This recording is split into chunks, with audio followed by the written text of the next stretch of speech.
de l'exploitation enfantine dans les usines, les industries. Donc les enfants viendront nous demander des dommages-intérêts en disant qu'on les a exploités. La presse française ne relate jamais ces faits-là, malheureusement. On fait beaucoup de désinformation, mais pas d'information. Et dans l'information, c'est très important de savoir qu'un jour, ces gens viendront nous demander des comptes financiers. Donc il faut commencer à budgéter. Cet argent que l'on donnera, on ne le donnera pas à nos retraités ou à ceux qui ont travaillé chez nous. Ça, c'est sûr.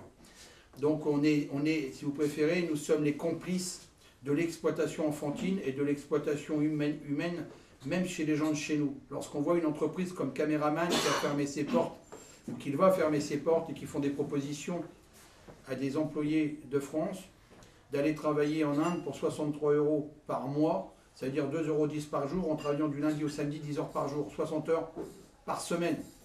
Donc là, je pense qu'il y a un très gros souci, ça s'appelle de l'esclavage, et nous rentrons dans un ère d'esclavage industriel. Non seulement on vit un génocide avant un tsunami, parce que là on va passer à 3 millions de chômeurs, on passera rapidement à 3,5 millions, voire 3,8 millions, voire 4 millions fin de l'année 2010, mi-2011.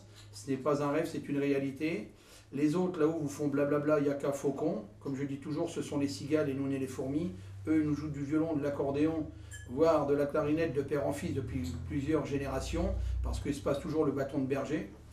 Et nous, on n'est pas là pour se passer le bâton de berger. Le saucisson, si on le passe, ce sera en rondelle, pas entier, parce que sinon on arrivera au stade, aïe aïe aïe, ça fait mal, il faudra prendre la préparation H. Elle existe pour quelque chose. Donc, je pense qu'en allant voter le 7 juin, on peut faire changer les choses.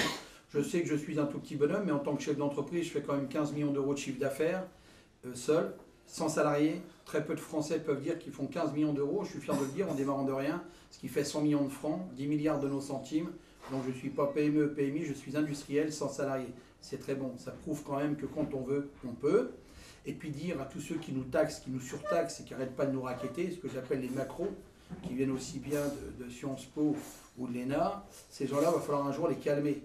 Leur dire que la maman qui part le matin travailler avec ses 2 enfants bas âge dans sa voiture, lorsqu'on l'arrête à 56 dans la commune parce qu'elle a une heure changer le petit dernier avant de l'emmener à la crèche, est-ce qu'elle se fait arrêter par le gendarme qui est déjà aux lunettes le matin à 7 h, qui lui dit « Madame, c'est 90 € un point », c'est 2 journées de son salaire qui part dans un PV parce qu'elle a changé le petit dernier, qu'elle a peur d'arriver en retard et déposer les enfants à la crèche. C'est ce qu'on appelle un racket automobile et il y en a sur les automobilistes, il y en a de plus en plus. C'est pas du rêve, c'est une réalité.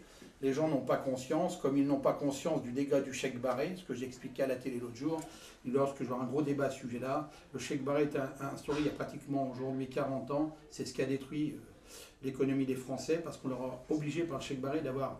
Moi j'ai eu la chance de connaître le chèque non barré, donc certaines personnes y sont connues.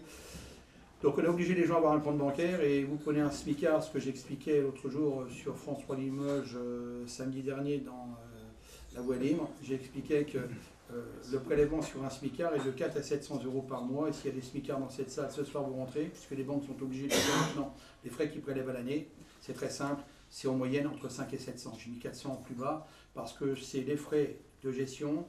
On vous donne 100 ou 200 € d'ouverture de crédit en sachant que vous allez faire 400 ou 500 € de crédit.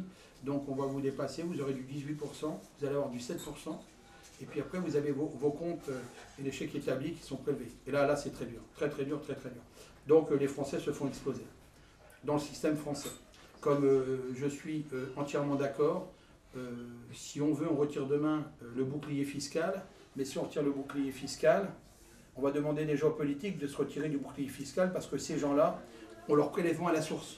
Ma femme est élue régionale, je suis à l'ISF et on ne peut même pas rentrer dans nos impôts son mandat d'élu régional puisqu'elle est prélevée à la source. Donc on fait une économie de 40% sur l'argent qu'elle perçoit à la région. Donc les politiques devraient commencer à balayer devant chez eux avant de balayer devant chez les autres, parce que ces gens-là, je pense que le manche à balai leur a pas donné des ampoules, c'est un beau tas de merde à leurs pieds, quand ils marchent dedans, ça va leur faire drôle. Voilà, c'est ce que je voulais vous expliquer.